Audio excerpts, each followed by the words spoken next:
So here we have to our next panel session, Careers in Pharma. I think following from our first session earlier on in the morning, there were a lot of questions regarding pharma. What are my opportunities? What are the jobs? What do we do in pharma and how do we get there? And this, our list of panelists over here is a perfect person to answer all your questions shortly. All right? Okay, so like I mentioned earlier on, our audience are very interested in the drug business, the legal one, of course, right? So before going further, let me just quickly introduce to our line today. This is Dr. Jaya. So Dr. Jaya is the country safety head of Pharmacovigilance in Malaysia from Sanofi. And then beside him, we have Dr. Lawrence Loy, who is a medical lead from GSK. And last but not least, we have Dr. Syed Mukhtar, Associate Clinical Research Manager from MSD. I will not go and introduce them a little bit more in depth because later on in the section, we will have them to explain a little bit on their role and their day-to-day job to give the audience a better understanding of what a career in pharma would look like, okay? So for the first part of it is like, what we want to help the audience understand. What is it about pharma that we want you to be part of? Okay, so perhaps I will start with you, Dr. Jaya, right? So we do realize in the past, if I say we chose not to pursue a job in clinical as a clinician, so in the past there's two alternatives: either I join insurance or I join pharma, right? So maybe give us a little bit insight, like many years down the line, how has that career decision change impacted your life? Thank you for the question. That's a good question. So for me, in fact, it was initially, and I'll be really frank and honest, right? So as a medical student, as a house officer, I actually looked down on pharma. I never wanted to join pharma, okay? The reason being, as a medical student in the UK, and as a house officer back in 2009, when you look at someone from pharma coming to your lunch talks, giving you sandwiches, giving you free pens, all you see are glorified sales reps, even though they are medical doctors, they're fully qualified pharmacists. Okay? So I started my career outside of a house officer at UMMC, moving on to the medical education industry because I saw a lot of medical errors happening, and that actually put me into depression, right? When you see a lot of errors happening, and those errors are actually beyond the control or beyond the fault of anyone because everyone's tired, right? There's too many patients, there's nothing we can do, we can't change the system. Right? So I didn't want to work in that kind of a setting. So I went into medical education. From medical education, I switched to working in an insurance as a medical manager in one of the big insurance companies. And then I joined pharma.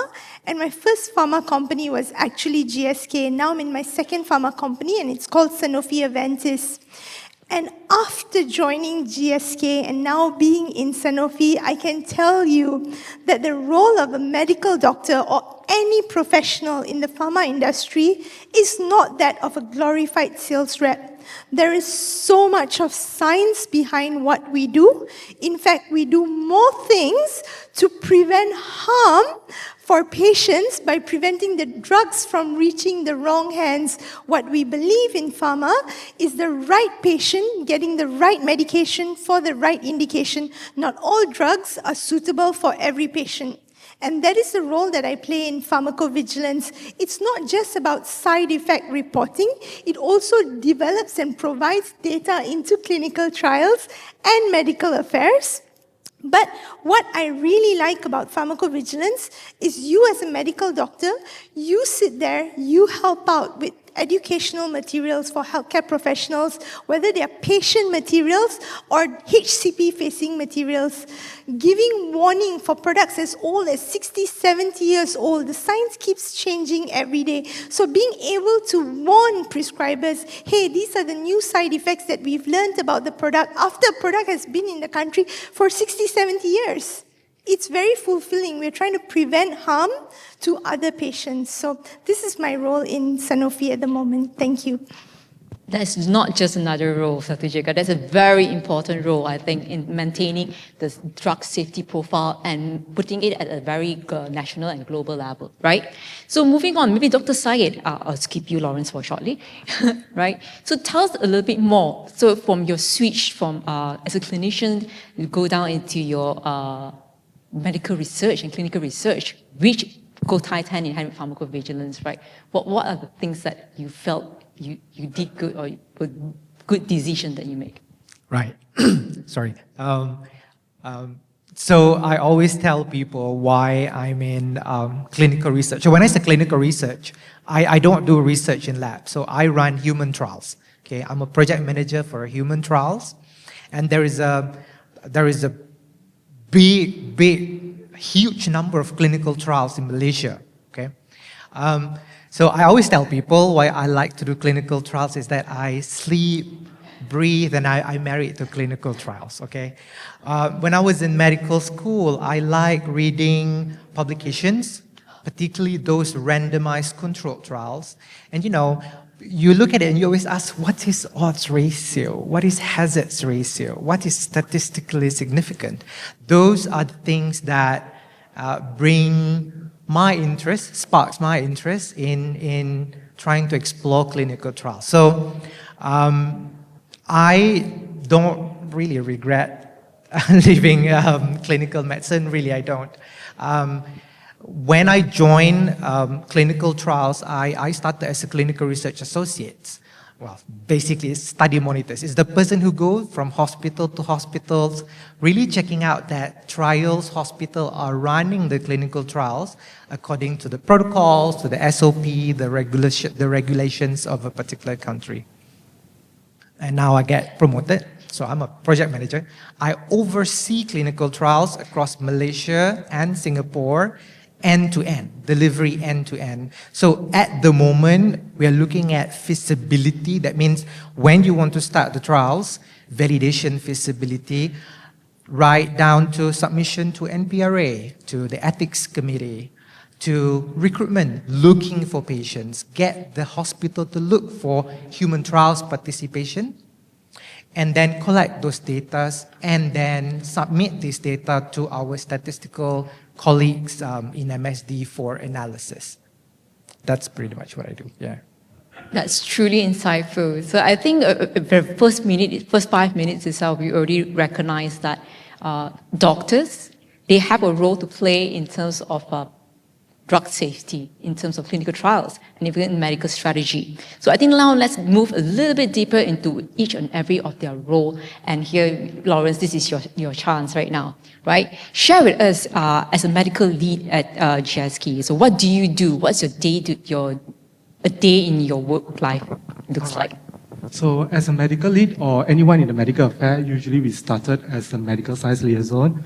Basically, as a medical science liaison, what the responsibilities or the role of a medical science liaison is to reach out to the healthcare provider, because it's the core or the foundation of medical affairs, where we like to bring translation medicine into our practice. What do I mean by that? Is that we want to bring the molecules or the therapy itself to bridge it to clinical affair or to clinical practice itself. So we serve as the liaison or the bridge between laboratory studies to our bedside clinical practice. That's what medical affairs is all about. So when we started as a medical science liaison, we reach out, we build a rapport with the healthcare provider so that we have an in-depth scientific discussion with the healthcare provider to understand what's the gap that's existing in the real world setting. And then we bring that back to our investigator or back to the pharmaceutical industry and discuss this with our internal stakeholders, who ranges from the R&D department to our market access colleagues or even to our regulatory colleagues. From there, then we'll collaborate and we'll come out with ideas on how we can actually build a rapport and also collaborate with various societies or hospital or network in order to address all this gap in what we see from our day-to-day practice in the medical affairs or in the clinical practice itself. Okay, so I'm hearing two rules over there. It's like medical affairs and medical science liaison. Is there a difference between these two? Yes, so it's actually a career progression. Okay. Yep. So usually when one actually enters medical affairs, there's actually various roles. Sorry that I skipped to it. Oh, no worries. Yeah, but for medical affairs, there's actually itself has various roles. So usually one will start as a medical science liaison where we'll build the foundation of medical affairs in which we will have an external stakeholder engagement, focus much more on that. And then we move on to the higher career ladder where we have more strategic exposure, such as you move on to as a medical advisor, and later you take on more responsibility with more portfolio or more collaborations, and then you move on to as a medical lead or a medical manager, and ultimately you can move on to the country medical director. Or if one would like to move on to a global or regional role, that's also great. So that role towards there is much more strategic role compared to those that's much more local with much more operational excellence. Fantastic. Can I add on to what Dr. Lawrence has just said? So if any of you out here are actually interested in becoming pharmaceutical doctors or working in the pharmaceutical industry, Malaysia has a very good association called the Pharmaceutical Association of Malaysia. And within that, you have something called the Pharma Code. So all of us have to comply with this Pharma Code, and it's one of the prerequisites that you understand the Pharma Code if you want to join medical affairs. So something as simple as if you're having promotional materials around your product, in Malaysia, you're not allowed to use the word safe. And that is pretty much the standard everywhere. So that's something very basic that anybody joining the pharmaceutical industry needs to know. There's so many rules and regulations. Rightfully said, Dr. Jega, and let's just follow up from your point that you made. There are so many rules and so many regulations in Malaysia itself. So, and many of us sometimes we don't know where to look, where to go. So maybe you can explain a little bit more on your day-to-day as a head of pharmacovigilance. What are the things that you run through to ensure that, to create awareness, for example, and how do you empower the younger generations, especially those who are interested in pharma? So one of the things when we talk about regulations in Malaysia, NPRA, the National Pharmaceutical Registration Authority, has a wealth of information. Malaysia puts up all the publications of regulations, acts, even your guidance documents. Everything is well published on NPRA. It's also well published on the Medical Device Authority website in Malaysia. So you can actually get all this information. Say you're actually preparing for an interview with a drug company, run the name of the products or run the name of the company. In any of these websites, you'll come to know about the products, you'll come to know about the regulations your interviewer might ask you about. That's one of the things. In terms of pharmacovigilance specifically, once a new side effect is known for a product, right, then we are officially required to inform the health authority as soon as possible. There are timelines, there are very strict timelines for this. Once the health authority has wetted the science and information around the side effects or the risks or the profiles, there are things that they will take beyond just the label update. So a very simple example that I will not share the product name with you, but it's basically a class of sleeping medication to help you with insomnia, right? So back in 2019, the pack size was actually 21 tablets or 28 tablets per pack. After certain risks were found and certain things have happened, one thing that the product registration holder, the holder of the license of that drug will do is, of course, inform National Pharmaceutical Regulatory Agency, come up with a letter, because even if we update the product information or the prescribing information, it's too small. Nobody has time to read it, right? So in that situation, we actually send out a letter called a Dear Healthcare Professional letter to each individual prescriber buying that drug to warn them that, hey, these are the new risks. Now, what we do sometimes face as a challenge is sometimes those letters are actually rejected. Okay? But we're trying our best to inform everybody about the risk of the product.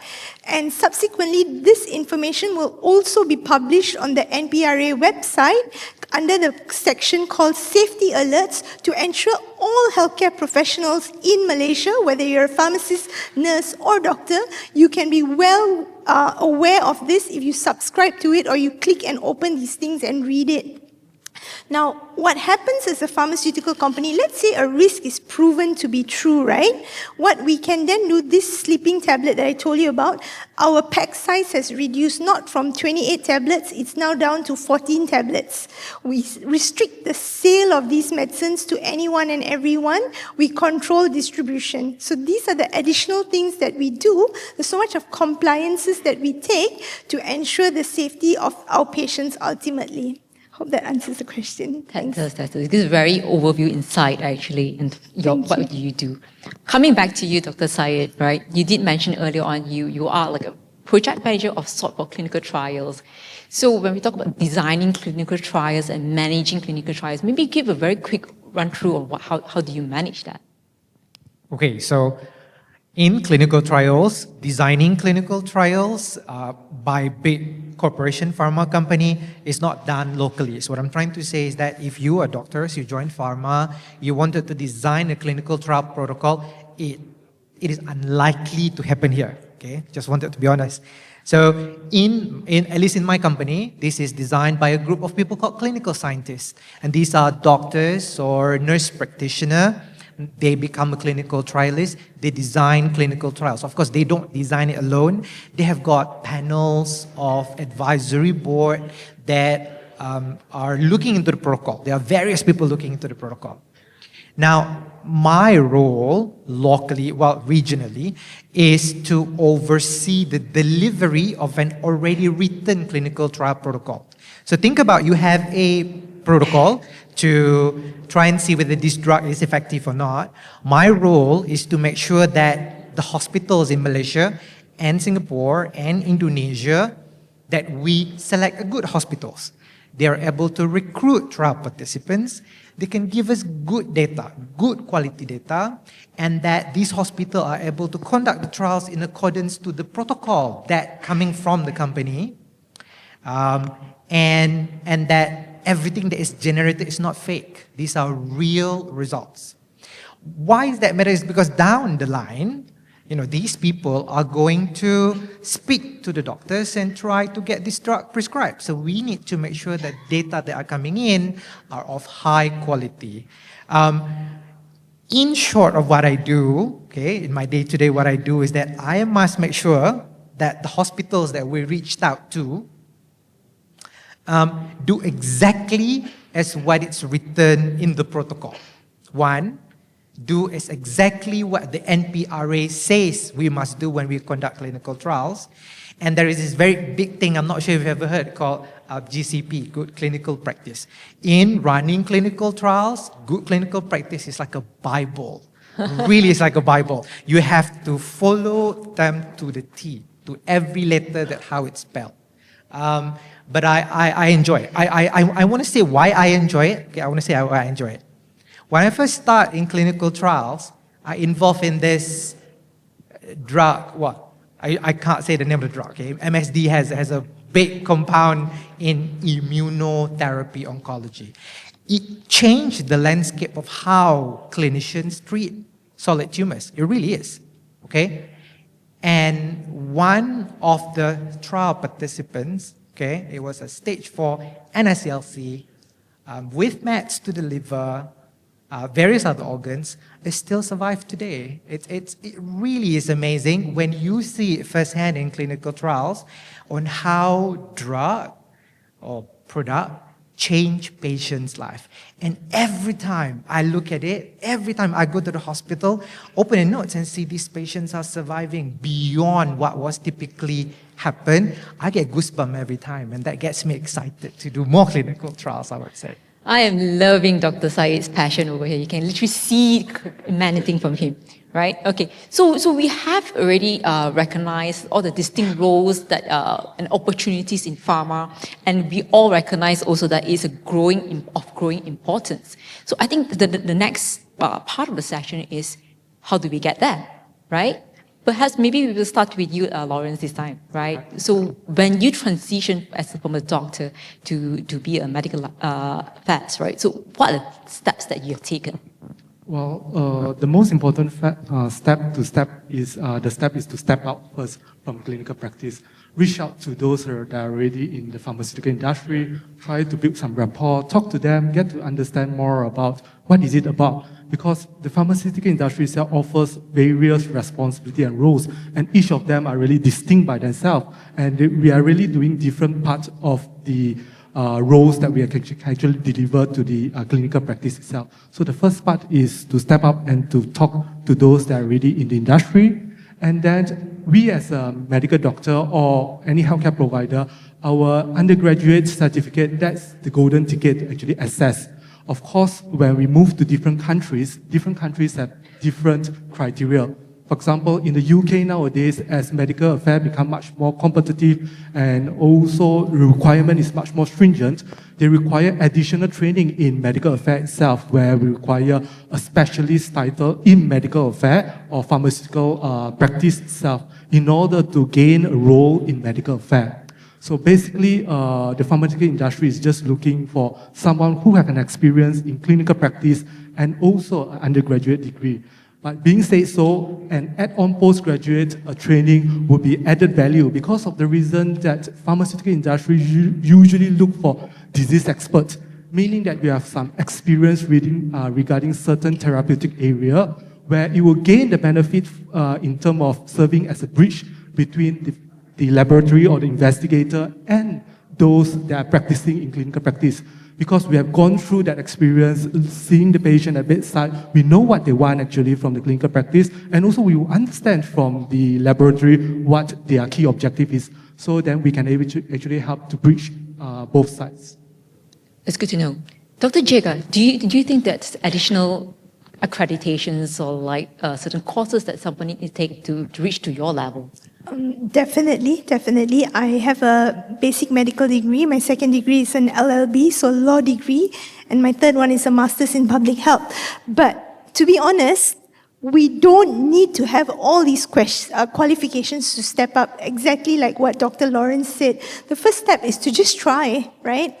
Read the regulations, look at the industry code, and the third criteria, right, for joining any pharmaceutical company as a medical doctor is your integrity. In my first interview for the role of Pharmacovigilance manager, I had no idea what the title meant. When I tried to read the regulations, adverse drug reaction versus adverse event versus the science around pharmacovigilance, it didn't make any sense. I couldn't figure it out. So I went to the interview and I was open and honest and I said, I don't know anything, right? I want to work in patient safety, but I don't know what is required of me. Now I'll tell you why having integrity is very important in these roles. You get audited frequently, you get inspected. Right? It's okay to say, I don't know, I'll come back with a solid answer, I'll look it up. But it's never okay to lie. If a candidate lies, if they don't know something, and the interviewers will purposely ask you questions that they know you'll never have an answer to, because what they're testing you is to see how honestly you will reply and say, I don't know the answer, because you're running clinical trials. You cannot lie on any of the data. It will jeopardize the product. I hope that answers the question. It does. So far we've gathered that networking would be a very good first step to take, to know what is out there and who is out there, right? Then, of course, certain certifications, so on and so forth. And then now, Dr. Syed, so you did mention that GCP is one of the certification that we need. But alongside, I think to follow back on what Dr. Jega mentioned about core values, aside all the paper certifications, as a medical research, a person who is into medical research, right? What do you think are the core values that you would like to see in your future applicants, for example?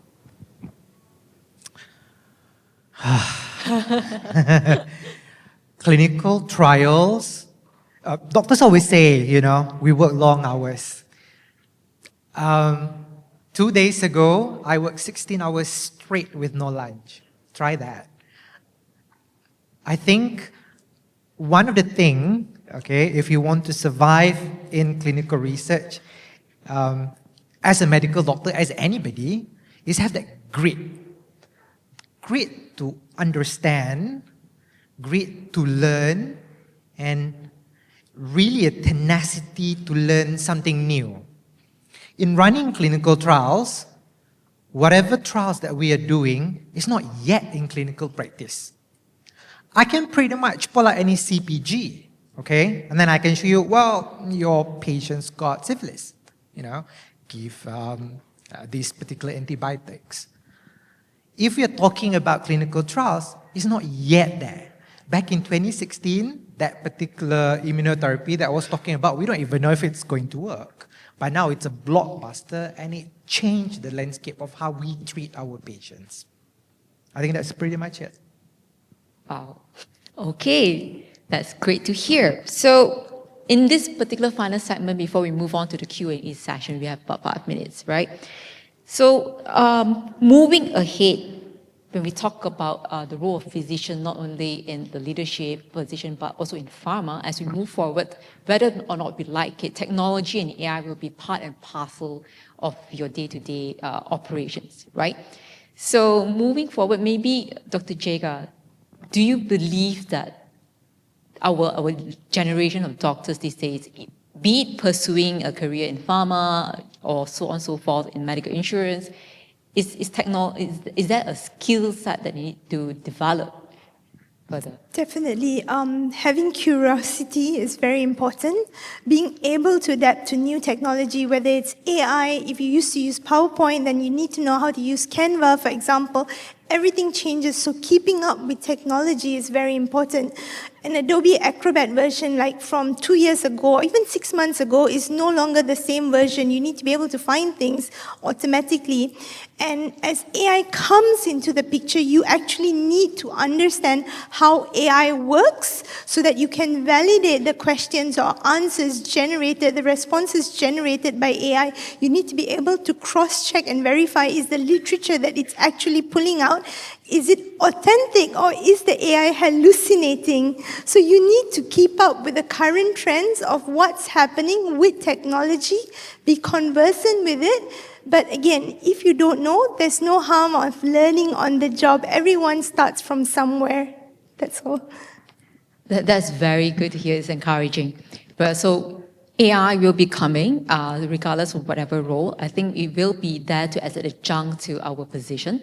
So maybe before we move on to the Q&A session, let's have a lightning round of questions with our panelists over here to understand how they are on your off days, right?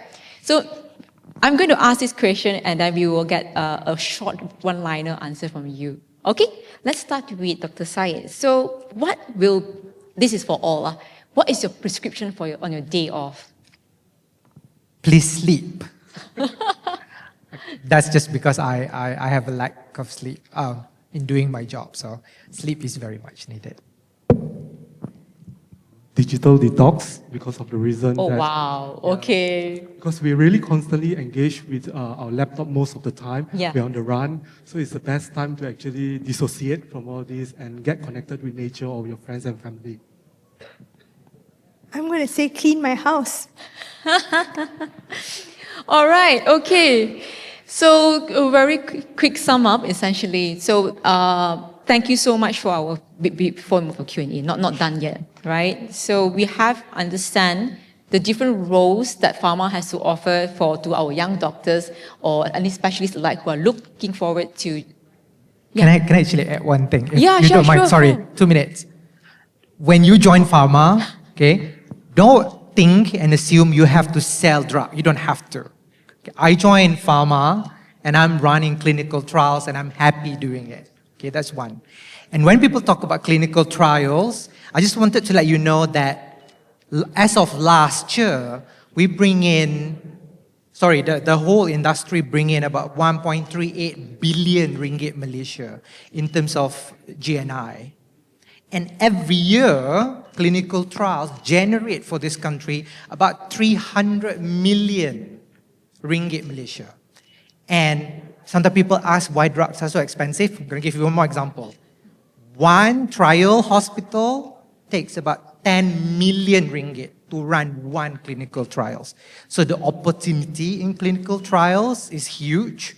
And just keep in mind, you don't have to sell drugs to join pharma industry. Okay, so anybody takers right now? Okay, so let's move on to our Q&A session. I believe we have a QR code for Slido. So we will feel free. You can either scan if you want to be anonymous, or you can always raise your hand and we will go around with the mic if any burning questions from the audience.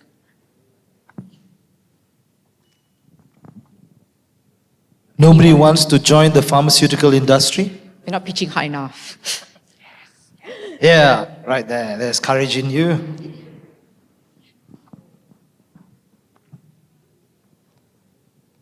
So sorry, guys. All yours.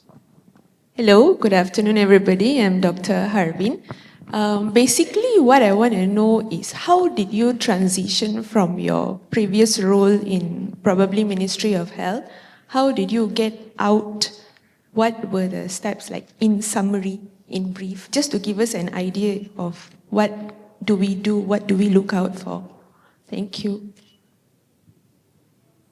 In summary, I know the question is very difficult for you to Maybe answer. Lawrence, you want to Thank you. All right. I'm not so sure if I'm the suitable person because I actually came back from Barcelona. I was actually registered in Barcelona, in Spain, and then I came back and joined the pharmaceutical industry back in Malaysia. I think someone who registered in Malaysia will be better. So, first step, you need to quit your job the correct way, right? Whatever job you're doing, someone needs to put in a resignation and resign the appropriate way.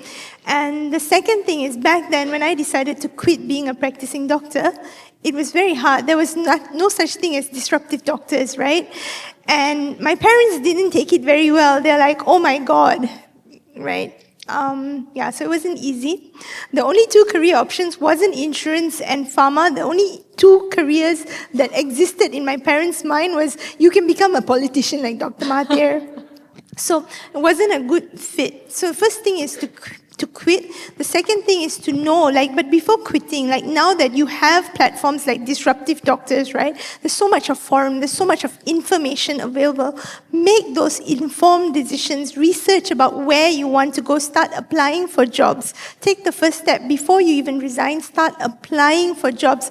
Try out those interviews, see what happens. Do not be afraid to explore. Looking back, I wish I joined Pharma as my first job rather than as my third job, because this is where I found my calling. This is truly a place where I can serve patients through preventing medication harm, medication error, talking about all the side effects, and truly, like what Dr. Syed said, you don't have to be a glorified sales rep. Doctors do not have to sell drugs. I hope that answered the question, Dr. Harini. Okay. So there are now trailing questions coming through Slido, and I'm seeing a couple is they're interested to know what the perks, the benefit, and how much do you earn. Perhaps, Don't tell. It's a lot. It's a lot. It's a lot. Think if you are a GP, it's a lot more than GP, yeah. I like it. Okay, so next question. For newbies, how do you join Pharma with the requirement, experience, and working in Pharma? I think this one we have. Yeah, we have explained it. Any more further questions? Oh, yeah. We can talk about clinical trials all day long, really. So that MRC does take long, but I don't take more than 3 months. So in my trials, I take about 2 months, not 3 months. So just make sure your submission is complete and it's clear. And whatever they want, you just give whatever MRC wants. You should be okay. About 3 months is fine, but 3 months is something is wrong with your submission, I think. Okay, there's one question that's quite interesting. So oftentimes we keep applying, but we don't get called for interviews due to the lack of experience. So I believe it's not just experience. Maybe, Lawrence, do you want to take this one? Yeah, I think there's two things. The first thing is your network. Reach out to those that are already in pharma, get to know. It's not that why you don't get an interview. Maybe you need someone to help you to go through your CV because you need to write it in a way to sell yourself in the sense that you need to share what are the transferable skills from clinical practice into the pharmaceutical industry because there are different skill set that's needed for clinical practice and it's a totally different one. I mean that they are transferable, but a different one that you need to develop in the pharmaceutical industry itself. So the first thing is to reach out again to build the network, and second, have a review at your CV. I think maybe that's something that you can actually improvise from your CV perspective to draw the attention for those that are already in, the interviewer that is in the industry itself.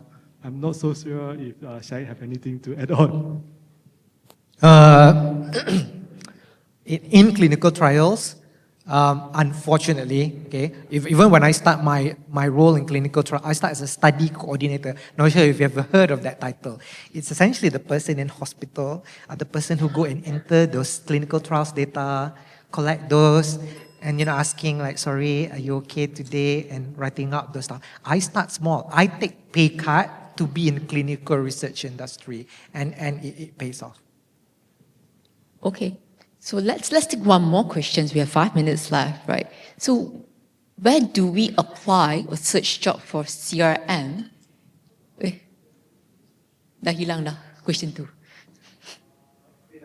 Okay. You want to take that question, yes? Yeah.